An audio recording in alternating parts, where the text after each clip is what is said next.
How to add story on WhatsApp. Hey there, welcome to the channel and let's get right into this tutorial.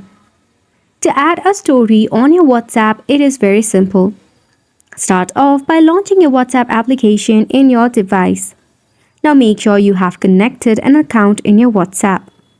To add the status or your story, you need to click on the update icon that is at the bottom. Then you'll be redirected to this page. At the top, you will see the option of status and add status. To add the story, you can tap on the plus sign icon. From here, you can just capture a live photo or video, or you can even upload one from the gallery. You can add a caption if you wish for. Now to select the audience of the status or the story, tap on this button that is available at the bottom.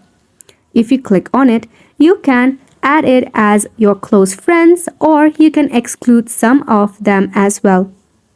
You can add sticker, text and also create a doodle. Once you are done, just tap on the send icon, after which you'll be able to upload a status or story on your WhatsApp. Isn't it simple? So make sure to go ahead and give this a try. Thank you so much for tuning in. We'll see you very soon.